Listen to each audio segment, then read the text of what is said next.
Every town has its stories, its secrets. What possible harm could come from sharing them? This is small town horror.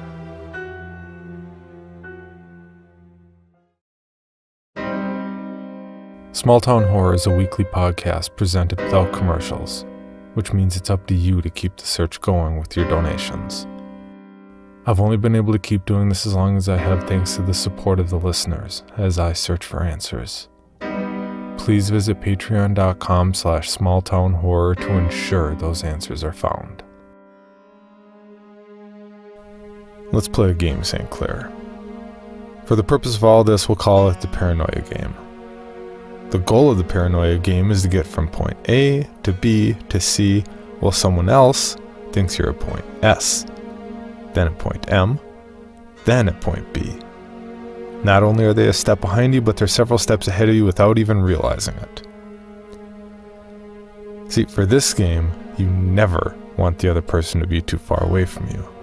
That part becomes important later, but you also don't want them to know exactly where you are, just in case. Context helps. So here's the scenario.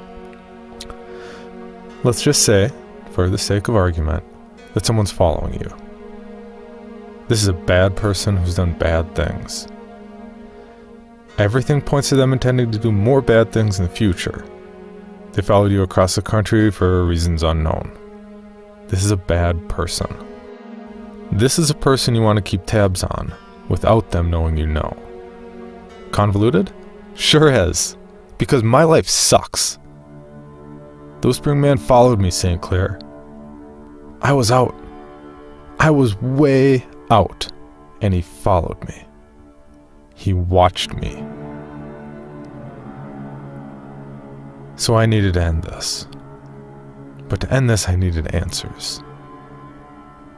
And when I'm looking for answers, I don't want to turn the corner and wake up in a bad place. So I had to make sure he could only follow me as well as I let him follow me. So, back to the game. Step 1. You need transportation.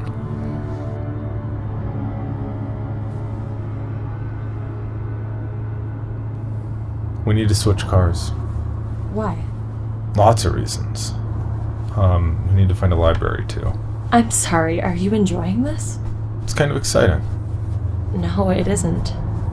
Wait for it. It's not as easy as it used to be to find yellow pages. There was a time when phone booths were everywhere. Now it's hit or miss even finding one at gas stations. What are we looking for? Phone book? A phone book, Grandpa? Just use Google.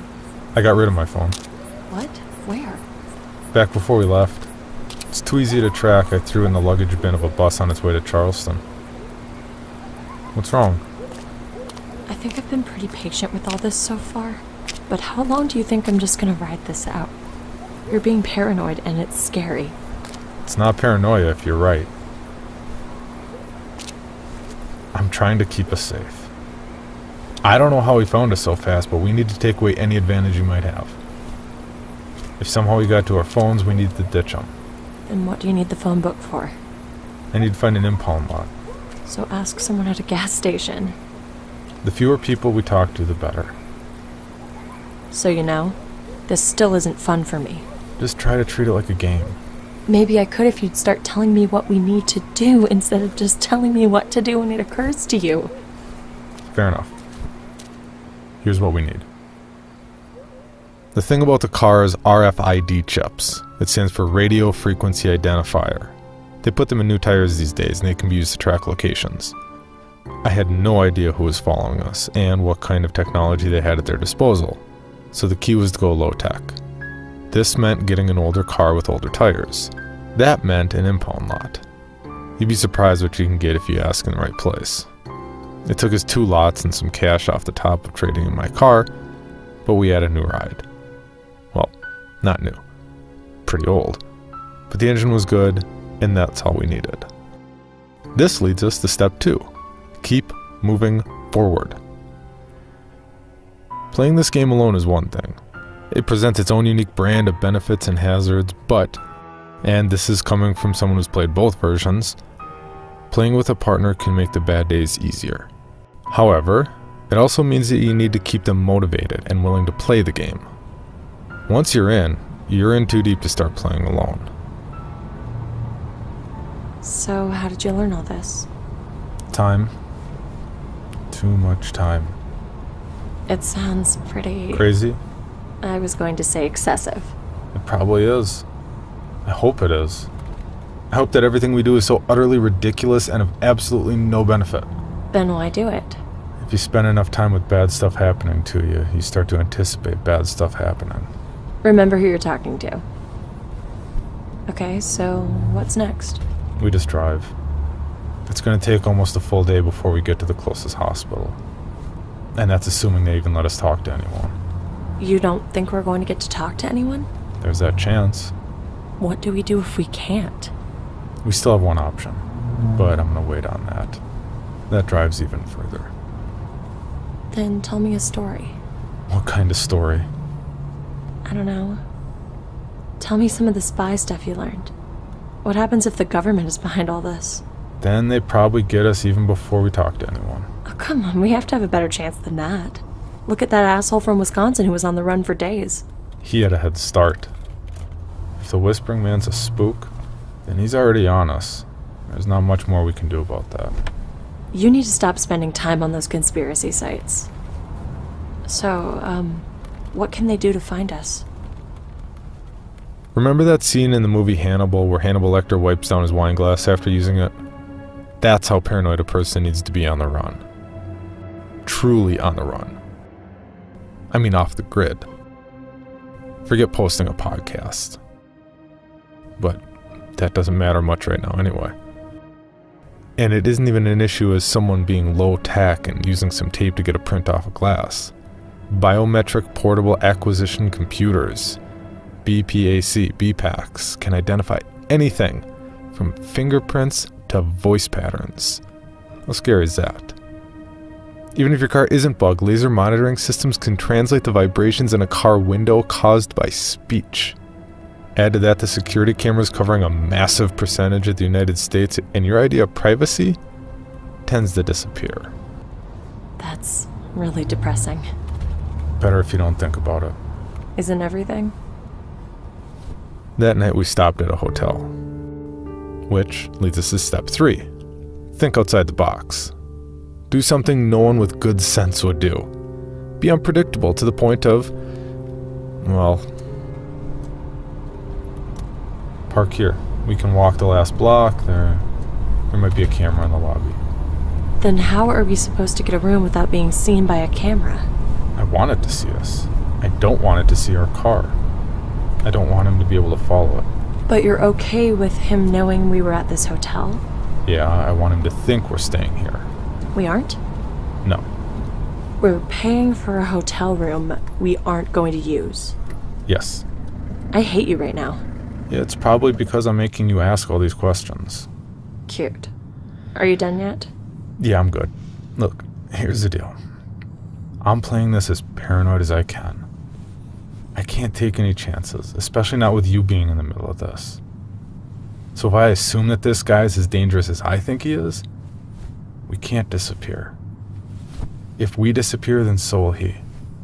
He followed us all the way from Creighton, so he must be keeping tabs on us somehow. I don't know why, but I'd much rather the idea that he's following us to places he thinks we are. He found us once. He'll assume he can keep following us. You know, because we're stupid. So how does this play into it? Go in, pay for the hotel. Use a credit card, get a key card and all that, then just come back out and we'll leave. Then there'll be a trail that we were there. No one will have any idea we didn't stay. There's no checkout anymore, people just leave all the time. Some maid isn't going to care that we leave the bed tucked in. So where are we going to sleep? Give it another 100 miles. Head out towards the sticks and find a cheap motel. Cheaper the better. They're easier to convince to take cash for down payment instead of a credit card. You can do this. I don't know if I can. This is too much, like, way too much. People don't have to live like this. Some people live like this. How do you know? How do you think I learned how to do this? From the internet? And first-hand experience. I've been learning for 19 years now. If we do this right, it'll be all over. How will we know we did it right? When it's over. Okay. I'll be back soon. But in the meantime, can you please think of better things to say to make me feel better? We couldn't find a motel that night, and Julie wasn't happy about it. Instead, we ended up crashing at a rest stop for a few hours. She fell asleep laying across the seats, kinda twisted to avoid the gear shift as she dozed off on my shoulder. If nothing else, St. Clair, please understand how much I hate that Julie got involved in this. I did a lot of this for her. Not everything, but a lot. There were days when I didn't understand why she was still with me, but I never asked her about it. I never took the moment to tell her that this was all my fault. That he wasn't following her. He was following me. I could have stopped at any point and told her to go home, but I didn't. I didn't because I'm a weak man. I didn't because I felt something for her, and when she was around, it all felt tolerable. Even in those darkest moments of the night when you question everything you've ever done, or those panic moments in the middle of the day when you suddenly get that rush of fear, that ripple of panic across my skin, when I doubted every choice I made, she was there. In a lot of ways, she was the reason I kept going at all.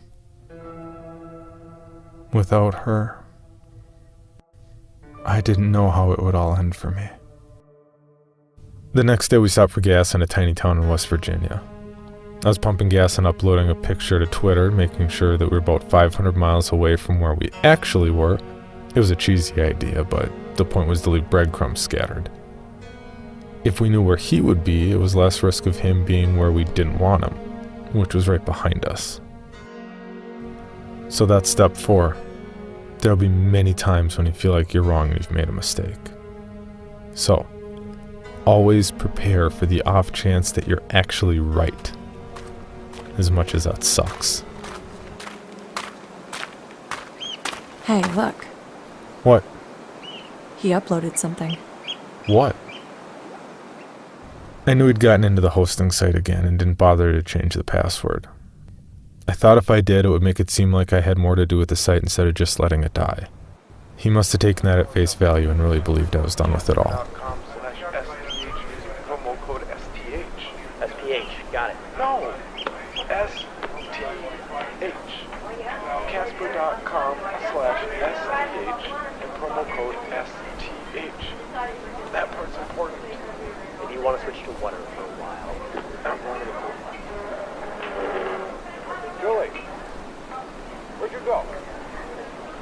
Marco.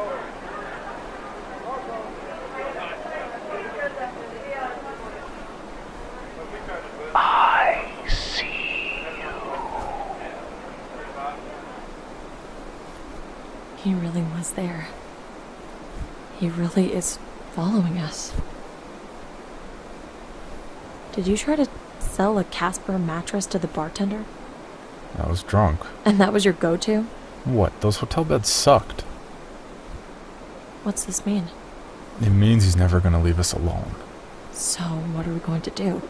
Back to plan A. Which is? We need to find the laughter. Do you remember the laughter, St. Clair? Has it gotten to you yet? Do you even understand any of this? Because the answer is in the laughter. It always was. When this all started, over a year ago now, I didn't know what I was looking for. Now, it doesn't matter how much I find. I still don't know what I'm looking for. If I close my eyes, I might just be able to imagine what it was like before I got that package in the mail. most of the time back then, I never even thought about Creighton or what happened to me. If I did, it passed like a dream. Yeah, some days were worse than others. On occasion, I might have gone on a bender here and there. Maybe fallen down the rabbit hole of self-loathing. Big stretch, I know. But for the most part, life just went on. Then that package came. You know, if it wasn't for the date on that package, all this might have been different. That package with those tapes being sent after Dad died. Because if it had been sent before he died, after all was said and done, I could have just believed it was him. I could have just called him a monster and moved on with life.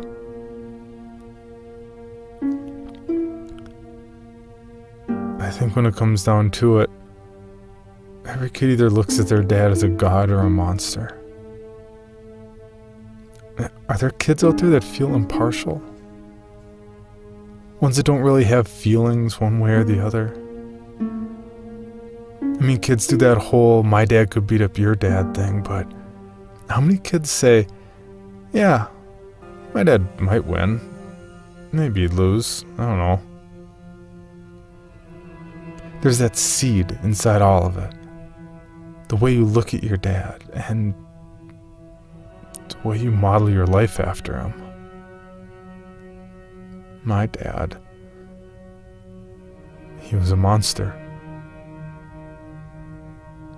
I don't remember many times growing up when I was glad to see him. Not to say I was afraid of him or he beat me or anything. He just wasn't anything to me. I guess he might have leaned closer to God when I was little because there was a ominous presence. But I really didn't want him to be there. I never really felt like he cared if I was there anyway. Then Mom died and he just didn't care. That's a monster. I don't care what you say. What some shrink would say, nature, nurture, whatever. That's a monster. If you can't tell your son you love him after his mother dies, deal with it. You're the monster. Then when I found the laughter that first time, it cemented it all. But so much more. What could he have done to me? What could he have been involved in? Maybe if that package had been sent before he died and I found the laughter, maybe I would have just left it at that. Maybe I never would have gone to Ashbury. I'd have just blamed it all on him and left. Maybe I never even would have gone back. Maybe it would have felt like he was just taunting me. Maybe I never would have found that fucking CD. Maybe I never would have found myself in a car driving across the country to find the laughter again. Which leads me to the most important step. Step 5. Though I'm not sure if it's so much a step as the truth. Whatever you do, wherever you are in your life, if you find yourself playing this game and following these steps, remember, the day you find the laughter will be the worst day of your life.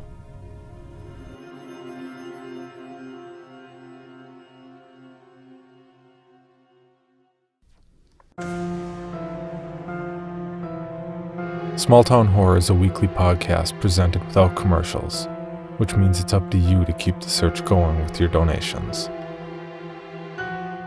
I've only been able to keep doing this as long as I have thanks to the support of the listeners as I search for answers. Please visit patreon.com/smalltownhorror to ensure those answers are found.